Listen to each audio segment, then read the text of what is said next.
Bienvenue à tous. Aujourd'hui, si vous voulez bien, on va aller dans l'Évangile de Luc, le chapitre 23. À partir du verset 39. Luc 23, à partir du verset 39.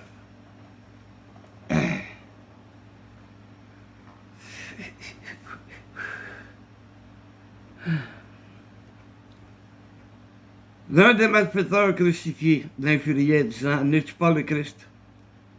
Sauve-toi toi-même et sauve-nous. Mais l'autre le reprenait et disait, ne crains-tu pas Dieu, toi qui subis la même condamnation? Pour nous, c'est justice, car nous recevons ce qu'ont mérité nos crimes. Mais celui-ci n'a rien fait de mal. Il dit à Jésus, souviens-toi de moi quand tu viendras dans ton règne. Jésus lui répondit, je te l'ai dit, en vérité, aujourd'hui, tu seras avec moi dans le paradis. On voit trois hommes qui sont condamnés par les lois romaines à être crucifiés, à être accrochés sur une croix. Parmi les trois, il y avait deux malfaiteurs et un innocent. Mais les malfaiteurs, si on suit à l'évangile de Matthieu, chapitre 26, verset 44, on voit que les deux malfaiteurs infuriaient Jésus. Les deux malfaiteurs se moquaient de lui. Ils l'insultaient. Mais, là, dans le texte, on voit que, whoop, il n'y en a rien qu'un qui l'insulte. L'autre, lui, il n'a pas continué. Mais le message des croix, j'appelle ça le message des trois croix. Quel message qu'il nous laisse? Prenons le malfaiteur, qui lui a infurié, insulté Jésus tout au long. Tout le long. Il ne croyait pas en Dieu. Alors il ne croyait pas au Seigneur Jésus. Mais, le message qu'il laisse, c'est le message de folie humaine. La folie des hommes. Qui fait par tous les moyens à repousser l'instant où ils vont rencontrer Dieu. Par le plaisir, par la joie, par le péché. Mais ces gens-là vont rencontrer Dieu un jour. Pareil comme cet homme-là, ce malfaiteur. Vous savez, il infuriait Jésus, il l'insultait. Mais quelques heures plus tard, quand la mort est venue, et qu'il s'est retrouvé comme de mauvais riches dans l'histoire de mauvais riches et Lazare, dans le lac de feu et tout ça, il aurait dû y penser par deux fois. Il aurait dû y penser. Hey, j'avais la chance. J'avais avec moi le Fils de Dieu. J'avais juste à le reconnaître. Comme mon copain a fait. Comme l'autre malfaiteur a fait. Il a simplement reconnu Jésus. Comment ça se fait que cet homme-là en est venu à je l'ai injurié et maintenant je lui demande son aide? Qu'est-ce qui s'est passé dans cet espace? La réaction de Jésus face à ceux qui le crucifiaient. Les insultes que les gens faisaient. Les moqueries des soldats.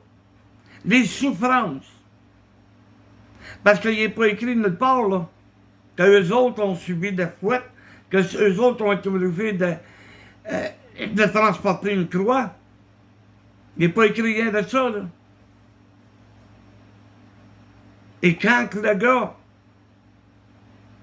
a réalisé, hey, il faut que ça soit le Fils de Dieu, c'est impossible qu'un homme endure tout ça et qu'il soit capable de dire, Père, pardonne-leur. Il y a juste le Fils de Dieu qui peut faire ça. Il n'y a pas aucun homme. J'ai été un criminel. On m'a condamné sur la croix. J'ai mérité. Mais lui, il n'a rien fait. Et pourtant, il est capable de leur dire, Père, pardonne-leur, ils ne savent pas ce qu'ils font.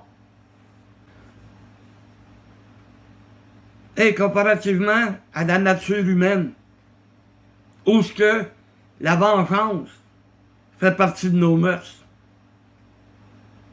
où ce qu'il y a des choses qu'on dit c'est impardonnable, je suis pas capable de pardonner ci, je suis pas capable de pardonner ça. C'est dans la nature humaine. Mais ça prend le Fils de Dieu pour être capable de dire ça.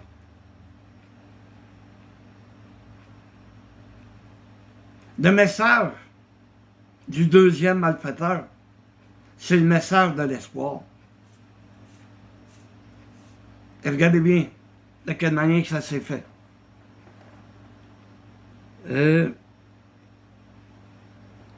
Verset 40. Mais l'autre le reprenait et il disait, ne crains-tu pas Dieu, toi qui subis la même condamnation? Tu crains pas Dieu? Il ne pouvait pas craindre Dieu s'il ne croyait pas. Parce que s'il avait cru en Dieu, peut-être qu'il aurait pris la loi au sérieux. Et je ne sais pas ce qu'il a commis là, comme infraction. Là. Mais ça l'a conduit jusqu'à être crucifié. Fait qu'il ne doit pas avoir volé un orange. Là. Ça aurait dû être peut-être un meurtre, peut-être une sédition, c'est-à-dire essayer de ramasser des gens pour s'en prendre aux soldats romains. Je ne sais pas. C'est pas écrit, sa condamnation. Mais il dit, ne crains-tu pas Dieu? Tu ne l'as pas craint toute ta vie, il serait peut-être temps que tu le craignes. Il faut s'attendre d'être rendu à l'article de la mort pour dire, hey, j'aurais dû croire en Dieu, moi. Il est trop tard. Même si tu faisais venir le pape, le curé, pour qu'il te donne l'extrême onction, là, c'est pas ça qui va te sauver. C'est la profession de foi. Mais toute ta vie, tu as repoussé ce moment-là. Mais là, maintenant, tu vas te présenter devant Dieu. Mais avant, tu vas être dans le lac de feu puis tout ça, en attendant. Parce que quand le moment sera venu, Dieu te donnera un corps incorruptible et il t'amènera en jugement. Et après ça, ben, tu retourneras dans le lac de feu et de souffle pour l'éternité. Pour nous, c'est justice. Car nous recevons ce qu'ont mérité nos crimes. On les dit, je ne sais pas quel crime qu'ils ont fait, mais ils ont été reconnus coupables par les lois romaines. Et ils ont été emmenés à être crucifiés. Vous savez, il faut connaître nos péchés. Peu importe. Je sais que dans nos têtes, ben là, écoute, tu sais, le gars, il a tué quelqu'un. Ben moi, je ne vais pas tuer personne. J'ai peut-être juste vécu en concubinage. J'ai peut-être vécu en mensonge. J'ai peut-être vécu loin de la vérité. J'ai eu des mauvaises pensées. C'est rien comparé à un crime. Mais il n'y a pas un seul péché qui va rester impuni. Pour chaque péché, tu dois aller à Dieu. Tu tombes aujourd'hui, va à Dieu, demande pardon et ne recommence pas demain matin. Hey, quand tu viens en concubinage, là, c'est jour après jour. À quel moment donné, il faudrait se réveiller. Il faudrait se réveiller et agir. Tu sais, les menteurs, on n'a pas grand contrôle là-dessus. Quelqu'un de malhonnête, on n'a pas grand contrôle parce que c'est pas des choses qui viennent se vanter, c'est pas des choses qui viennent faire, qui viennent nous dire « Hey, j'ai fait ça. » Non, non, non, non, ils se vantent pas de ça. Mais quand tu viens en concubinage, excusez-moi, mais qu'est-ce que tu démontres à l'homme perdu? Qu'est-ce que tu démontres à ta famille? Que Dieu n'est pas important. tout simplement. Que tu n'es rien qu'un faux frère, on va y aller direct. Pow! Parce que si tu étais un frère qui aime Dieu, qui aime le Seigneur, ça ferait longtemps que tu aurais réglé ton problème. La même chose pour la femme. Tu as laissé le diable noircir ton cœur. Au point où ce que... c'est pas possible. J'arrive pas à comprendre. J'arrive pas à croire. Mais c'est facile dans le sens à comprendre. T'es loin de la vérité. T'es loin de la parole de Dieu. T'étais pourtant si proche. Tu connaissais des versets par cœur. Et aujourd'hui, ce n'est qu'un vague souvenir. La parole de Dieu n'agit même plus dans ta vie. Oh, j'ai souvent prêché, mais Dieu met la main sur toi. Mais un jour, ça va arriver. Et ça ne sera pas drôle. Donc, c'est justice. Mais celui-ci n'a rien fait de mal. Il a reconnu l'innocence de Jésus. Il a reconnu que Jésus, qu'est-ce qu'il a fait? Il a simplement dénoncé la religion qu'il y avait à cette époque. Il a simplement dénoncé les hommes qui se servaient de la loi pour écraser les autres. Il a dénoncé ces hommes qui étaient hypocrites.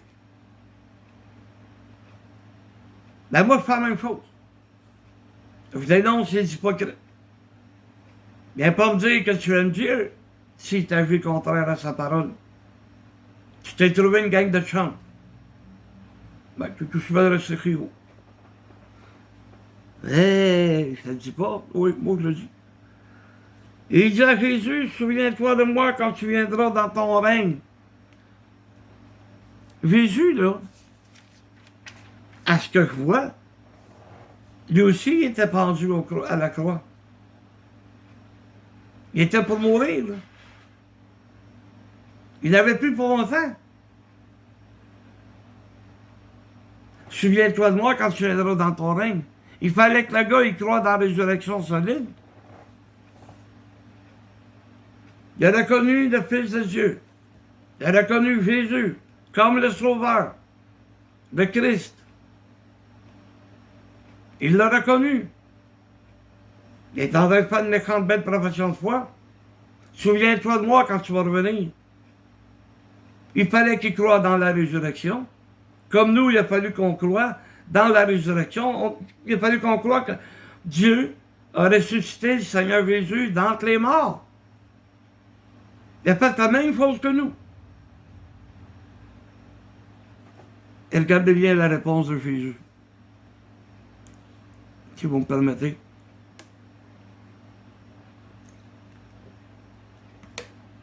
Jésus lui répondit au verset 43. Je te le dis en vérité, aujourd'hui même, aujourd'hui, tu seras avec moi dans le paradis.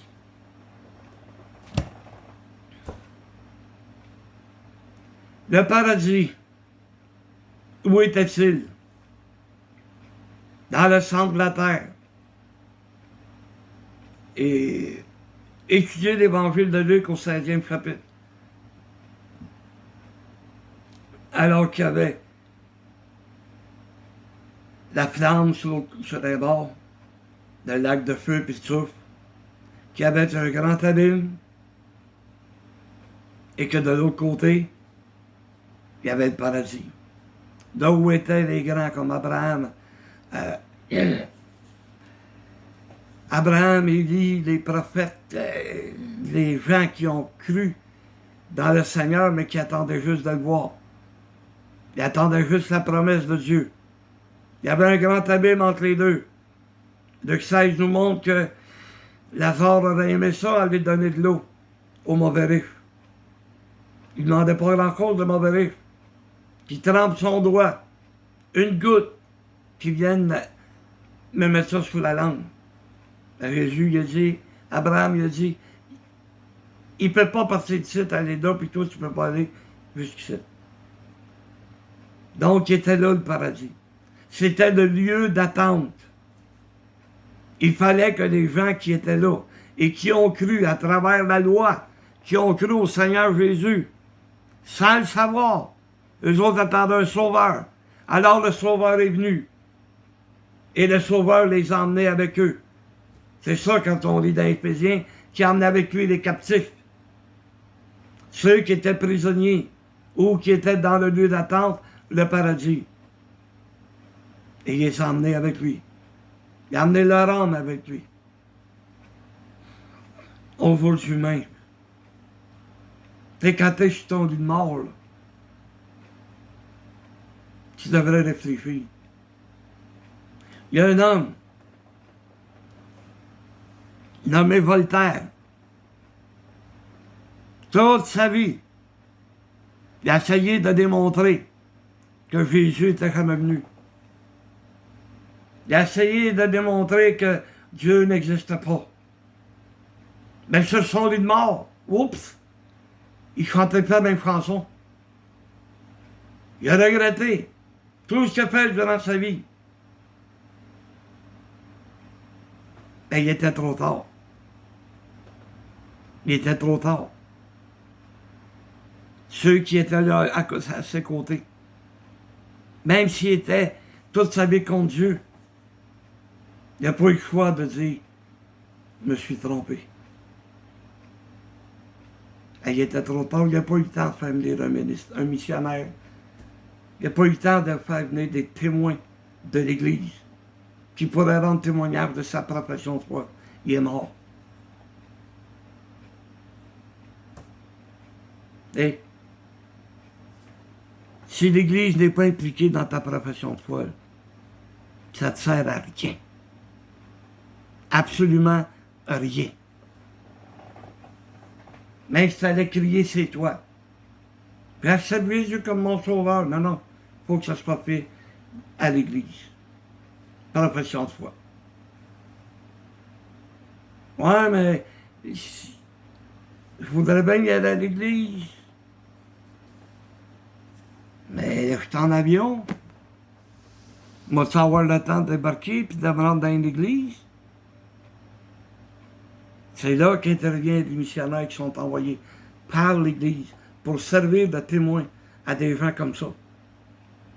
Des gens dans une situation où ils ne peuvent pas aller à l'Église. C'est pour ça qu'il y a des missionnaires. Et il y en a beaucoup à travers le monde entier. Ils sont là pour emmener les messages des trois croix. Une du malfaiteur qui n'a jamais voulu se repentir. Deuxième du malfaiteur qui s'est repenti. Et le troisième, c'est le message de Jésus. Il y a tellement de messages à propos de Jésus. Il y a tellement de messages qu'on ne peut pas tous les voir dans une étude. Il y a tellement de versets qui nous parlent du salut, qui nous parlent de l'amour de Dieu, qui nous parlent de sa grande compassion. Parce que nous étions des pécheurs, et nous le sommes encore. Et dans le livre de Timothée, premier chapitre, on peut lire qu'il est fidèle pour nous pardonner. Fidèle et juste. C'est ça le Dieu qu'on a. C'est pas un Dieu qui est pas à notre écoute, au contraire. Il s'inquiète de chacun d'entre nous. Quand on prend un mauvais chemin, il fait tout pour nous ramener. Et n'oubliez pas, il n'y a pas un seul péché qui va rester impuni, à moins que tu te repentes. Nous avons un avocat auprès du Père, qui s'appelle Jésus. Et Jésus, dans son grand amour, intervient auprès de Dieu. Et Dieu nous pardonne. Mais n'oublie jamais que Dieu connaît ton cœur. Et que si c'est par habitude, je te demande pardon, Seigneur, avant de t'endormir, ben tu ne l'es pas pardonné. Tu ne l'es pas parce qu'il n'y a aucune repentance. Aucune sincérité dans ta repentance. N'oublie pas, Jean le Baptiste nous en a laissé l'exemple. Il y a des scribes, des pharisiens qui ont été vers lui. Il faut qu'il les baptise. Il a dit, produisez donc des fruits dignes de la repentance. Il a dit la même chose à des soldats romains. Fait que tu peux faire ce que tu veux devant nous autres. Tu peux nous faire à clair ce que tu veux. Mais Dieu connaît ton cœur.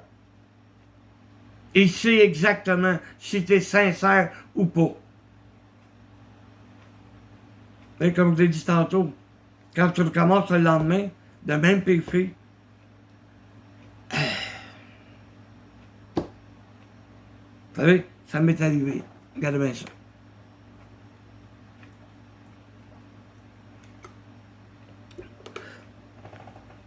J'ai connu un frère.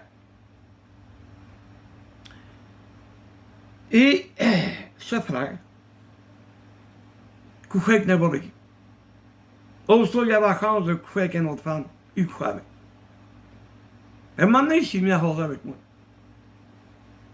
Et j'ai dit, hey, tu ne te pardonnes pas, là? Ben oui. Je viens qu'à demander pardon après avoir fait l'acte, puis Dieu me pardonne. Hey, Dieu regarde ton cœur, tu n'as aucune repentance. Tu n'as aucune repentance. Penses-tu que Dieu te pardonne? Dieu ne te pardonne pas, mon ami. Ah, il s'est fâché après moi, je m'en fous, là. Je te dois rien. Celui à qui je vais rendre compte, c'est Dieu. Et c'est à lui que je vais rendre compte. Hey, c'est facile. Mais tu arrives au bout, tout ce que je me mets à parler contre le péché, ben je le sais que tu ne continueras pas. Tu vas te sentir attaqué, tu vas dire, bah, c'est le pasteur qui prêche. Ah ouais, écoute-les pas. Écoute-moi pas.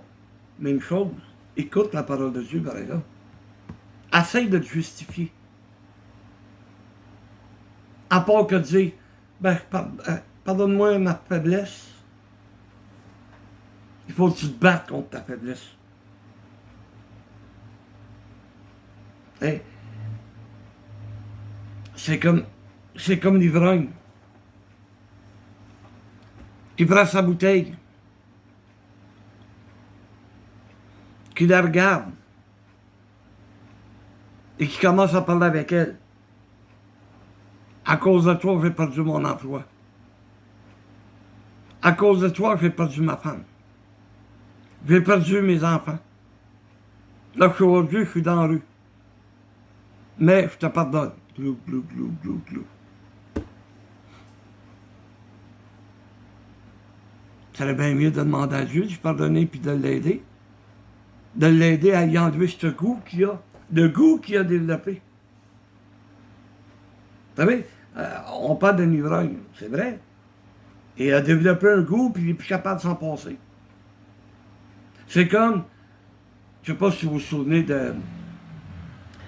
Ben, de toute façon, ça passe tellement souvent à TV.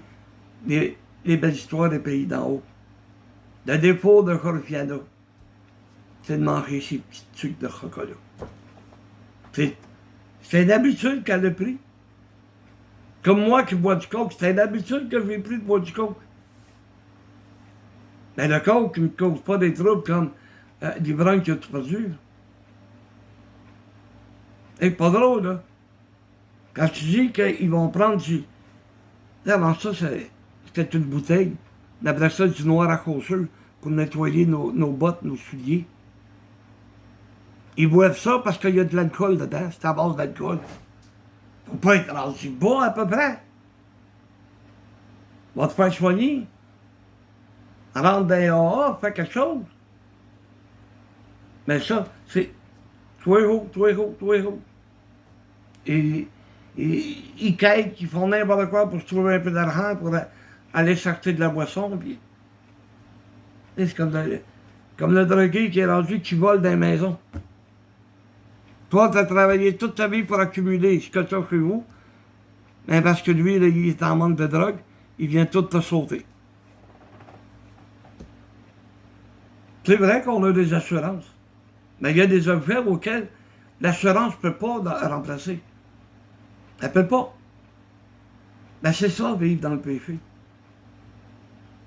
C'est de même pour le mensonge, c'est de même pour la malhonnêteté.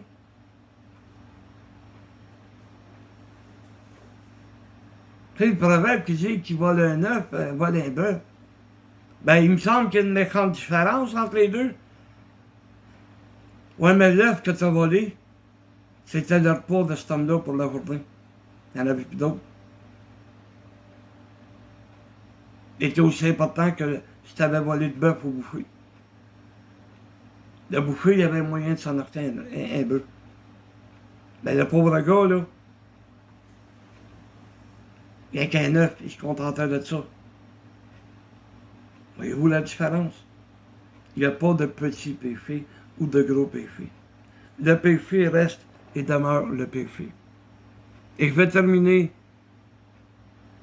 en vous citant l'évangile de Jean, chapitre 3, de verset 16. Car Dieu a tant aimé le monde qu'il a donné son Fils unique, afin que quiconque croit ne périsse point, mais qu'il ait la vie éternelle. C'est ça le message d'amour qu'on doit retenir de la croix de Christ. Il a porté nos péchés sur la croix. Il s'est donné lui-même pour que nous soyons sauvés. Alors réfléchis.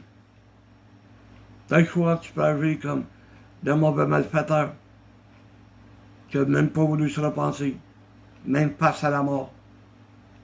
Tu peux agir comme le second qui lui a reconnu Jésus. Il a reconnu que c'était le Fils de Dieu. Il a cru dans la résurrection. Souviens-toi de moi quand tu viendras dans ton règne.